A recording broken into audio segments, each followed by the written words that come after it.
All right. So this week, Congress clawed back $9 billion in spending that Congress had already committed to. This is a little report about it on ABC News.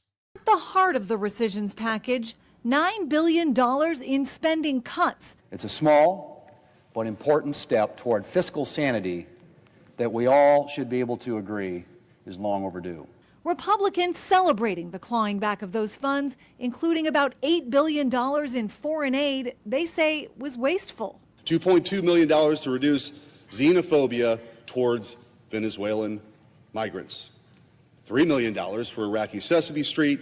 Democrats, meanwhile, sounding alarm bells about Sesame Street in the United States and other educational programming for kids, as the bill also cuts more than $1 billion from the Corporation for Public Broadcasting, which funds PBS and NPR, which supporters say are relied upon for information in emergencies. In many remote areas, or if in states like Florida with hurricane season upon us, they rely on a series of public broadcasting to get alerts out. I am not sure how NPR helps the public safety of our country, but I do know that NPR, unfortunately, has become really just a propaganda voice for the left. Senator Lisa Murkowski, one of the two Republicans who voted no, also raised concerns that just like the big beautiful bill, this legislation was more a wish from the White House than a creation by Congress. What we're getting now is a direction from the White House and being told,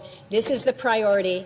We want you to execute on it. We'll be back with you with another round. She and others also raising concerns about the lack of specifics about exactly what will be cut. Americans will be talking about these cuts at their diners, at the grocery store, at dinner, at the park, because the cuts will be felt everywhere. This is the first Recisions package that's passed the Senate in more than 30 years, but some warn it may become far more common. One Democratic senator warning the same method will be used when his party is back in charge. When the old men gather with their bocce balls, this is going to be the main topic of conversation, I assure you. All right. My take on this is nuanced. As far as the foreign aid goes, it's hard to talk about it because it's not clear how they're directing it. A lot of us who have been screaming for years, some people decades, about how a lot of U.S. foreign aid was used as a front for intelligence operations from the Peace Corps to USAID, celebrated when the Trump administration came in and did this full frontal assault on foreign aid. At the same time, most people would agree, and Marco Rubio claimed that they were going to preserve the humanitarian parts of the program. Now, originally, this rescission bill was going to kill the AIDS prevention programs overseas. They backed off on that. That was $400 million in funding they decided not to touch. As Steve Bannon said, a lot of MAGA has AIDS. A lot of MAGA has AIDS, and a lot of them get it overseas.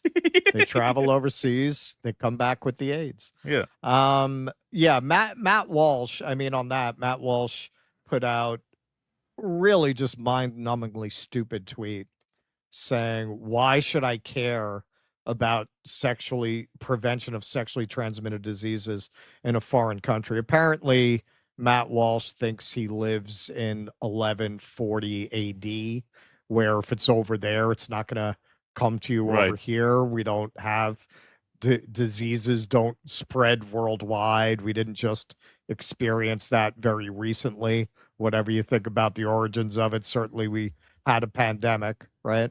Certainly came from over there. Came from over there, exactly. And I'm sure Matt Walsh believes that, so I don't know what the fuck he's talking about. But hey, what they're talking about is real. Gray Zone did a great article. We covered it about how they were funding transgender dance companies in Bangladesh, with the theory being that this was a good way to destabilize the government to create this kind of gender confusion, to which I would answer, well, that's simply more proof that that movement in the West was never organic. If the intelligence agencies are behind it there, I would suspect they're behind it here. But on the other side of it, as many people have said would happen, they're denying it, but it's pretty clear from Doge cuts, destabilizing and eliminating staff and creating a lot of confusion. We have $800,000 in food that we're lighting on fire, literally. Trump administration is about to incinerate 500 tons of emergency food. These are biscuits that have a lot of nutrients and calories. You send them to places where it's an emergency need, so you can give people a lot of calories and sustenance in this little biscuit. It's specially designed to do that. And with all of the confusion, with all the funding cuts, with all the staffing cuts, they never got this food out the door, and now it's expired and it's going to waste. So with this crew, do we really believe that it's only going to be this getting defunded and it's not going to cost lives and health for a lot of people around the world who are supposed to be getting this? If history is any guide, I would say it's going to be both, and probably more of this and less of that. We shall see. In fact, Susan Collins pointed out they don't even know what these cuts are directed at. Senate Appropriations Chair Susan Collins specifically singled out a proposed $2.5 billion in cuts to the development assistance account. She noted in a statement that the account, quote, covers everything from basic education to water and sanitation to food security, but said lawmakers still lacked key details as to how those programs would be affected. When you have that kind of a lack of transparency, I think you can assume they're going to cut things that would be deeply unpopular if they were to tell you what they're actually doing. Now, getting to NPR and PBS, where the facts are a little more clear, the idea that NPR has for years been anything other than the worst of elite white liberal ideology is absolutely absurd. Case in point, their CEO, Catherine Marr, is like something that AI made up to help Republicans win elections. Here she is on CNN addressing the accusations. Republicans who argue the funding is a waste of taxpayer dollars and consider your outlet to be a biased propaganda machine. Well, I would take those two things apart. Number one, 70% of all funding goes directly to local stations. NPR receives 1% to 2% of national funding on an annual basis. We're talking $3 million, $5 million. It's not much. I think, unfortunately, this is cutting off their constituents' noses to spite NPR's face. It doesn't help anyone to take this funding away. As far as the accusations that we're biased, I would stand up and say, please show me a story that concerns you, because we want to know and we want to bring that conversation back to our newsroom. We believe that as a public broadcaster, we do have an obligation to serve all Americans, and we need to make sure that our coverage reflects the interests and perspective, and we hear from Americans across the political spectrum. That's important to us, and we want to make sure we live up to that. We'd like to be able to circle back with you on that. Okay, just briefly, I've told this story before. So I had a friend who really didn't know anything about politics, and like a lot of people, she got into politics after 2016. And for whatever reason, I think with encouragement from her husband, she decided that NPR was going to be her main source of information. And she came out the other side of that, her understanding of politics, a vicious Hillbot, anti-Sanders, anti-left person. That was like a perfect tabula rasa experiment to me of what NPR was peddling. That she was like a working person. She wasn't for money. Like there was no reason for her to have those beliefs. Understanding the world through NPR, that was how she understood it. Yeah, if you're trying to argue that NPR is for everybody, how do you make this person your CEO? How do you make that is your CEO? with the mask and the Biden hat out doing get out the vote for Joe Biden, literally. Here are some of our nuggets. Also, Donald Trump is a racist. Never underestimate the ability of white people to center ourselves. I do wish Hillary wouldn't use the language of boy and girl. It's a racing language for non binary people. Okay, so just the absolute worst of ridiculous language game identity politics. And here, if you understand the language that these folks speak, this is a very typical postmodern construction where this head of National Public Radio is talking about what her view is of the obligation to tell the truth. One of the most significant differences, critical for moving from polarization to productivity, is that the Wikipedians who write these articles aren't actually focused on finding the truth. They're working for something that's a little bit more attainable, which is the best of what we can know right now. And after 7 years there, I actually believe that they're onto something. That for our most tricky disagreements, seeking the truth and seeking to convince others of the truth isn't necessarily the best place to start. In fact, I think our reverence for the truth might have become a bit of a distraction that is preventing us from finding consensus and getting important things done. Okay, that is the postmodern view in a nutshell. Truth is unknowable, and it can get in the way of making the world what it should be. Since truth is unknowable, you have no obligation to have a fealty to any particular set of facts because facts are unknowable. And this is how you wind up with articles about trans dinosaurs and such. That is the philosophy that underlies a lot of this. When you look at this and you say, how can these people with these advanced degrees get behind these ideas that are obviously insane? Well, because they're coming at it from this postmodern point of view that truth is unknowable. At that point, there are no guidelines. There's nothing to rein you in because whatever you say, I mean, it's as good as anything else, right? Right. So here's some nuggets from NPR. You might remember no one was more of a narrative enforcer during the virus than NPR was.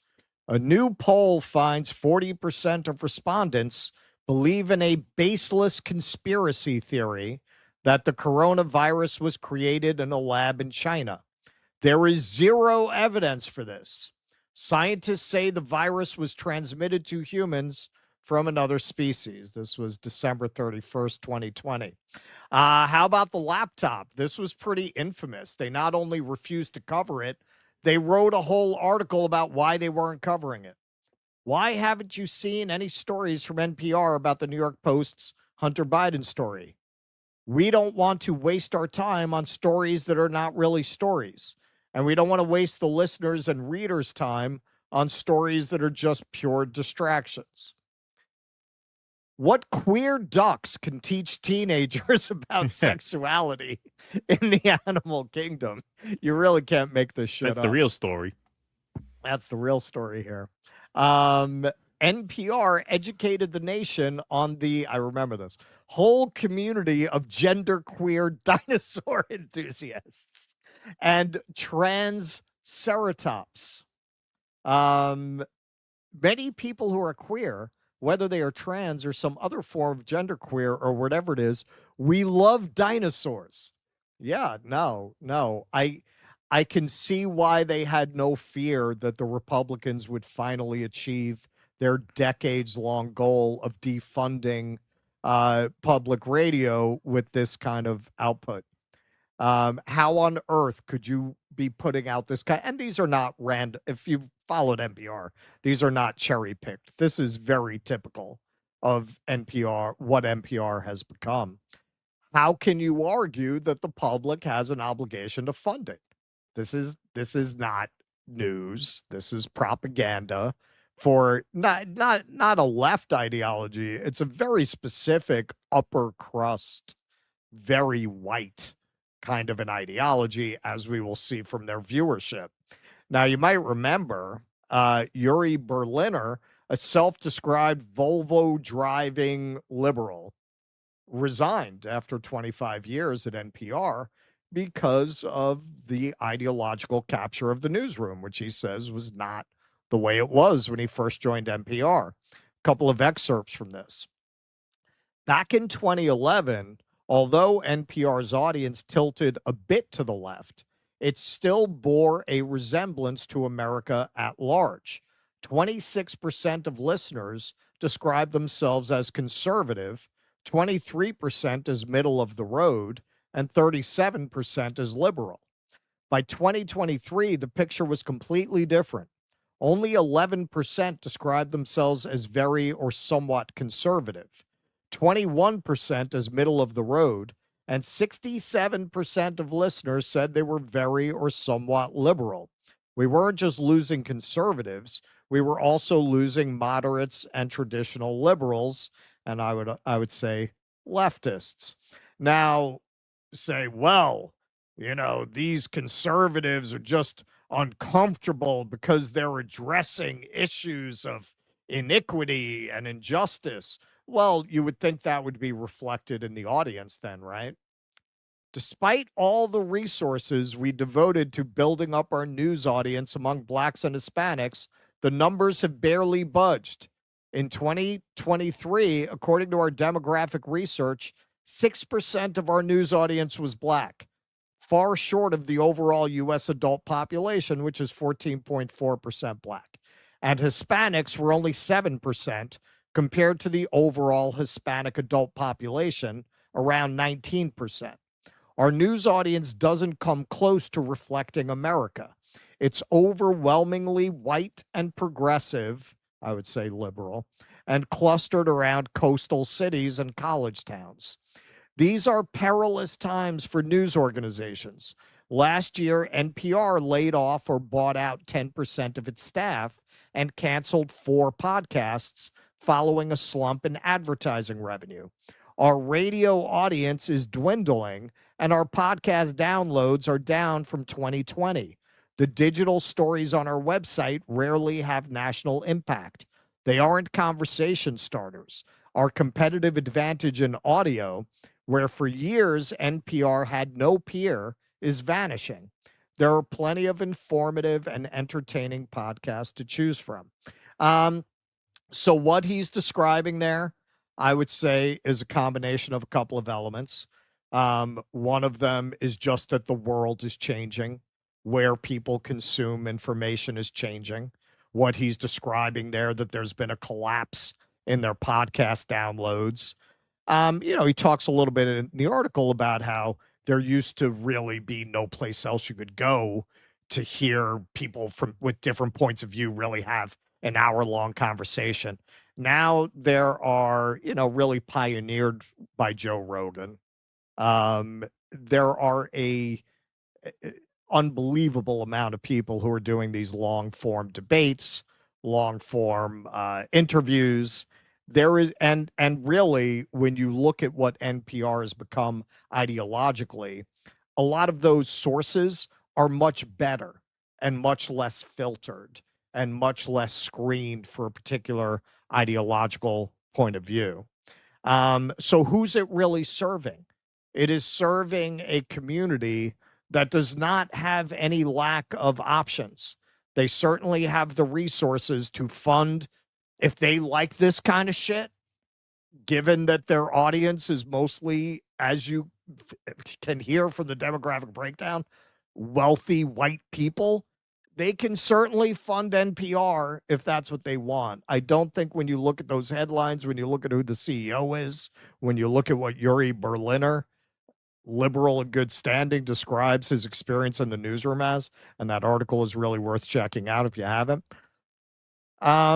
there's no rationale for the public funding that. There hasn't been for a very long time. With PBS, it's more complicated. They jump all over the fact that they produced a movie celebrating a transgender teen's changing gender identity. I mean, I don't have a problem with that kind of content if it's not the whole focus of your mission to the exclusion of all other things. And to that point, you can't really say PBS is completely captured by ideology in the way that NPR is when they let Newt and Callista Gingrich host a show about immigration. So I wouldn't say the bias at PBS. I mean, yeah, I guess it leans liberal in the sense of being very establishment. In terms of children's programming, all right, they did introduce the first gay couple in children's programming. They did try to help kids deal with the realities of substance abuse. Yeah. But really, where are they coming from ideologically? This sums it up. You know, David Brooks and was that Shields? Like, that's their idea of having a debate between the left and right. It's establishment.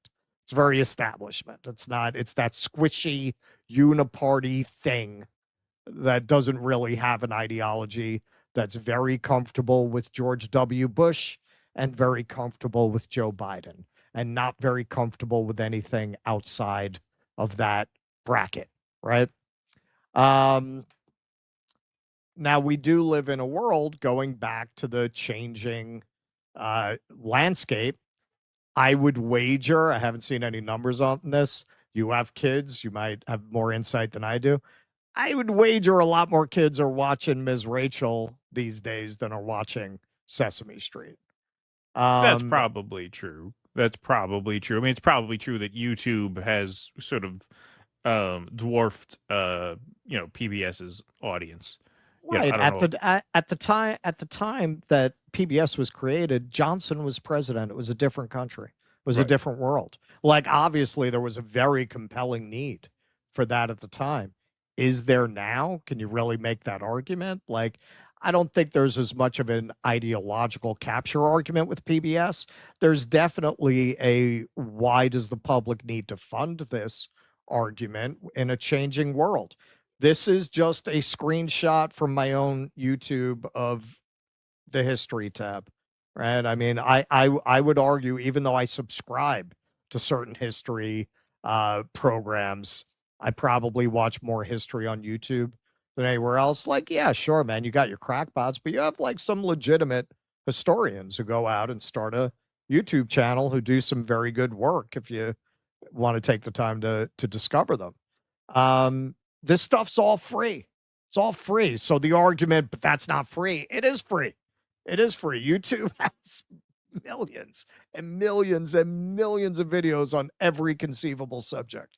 I've been studying a lot of Bronze Age history and ancient civilizations. You got videos on the Hittites. You got videos on the Mitanni.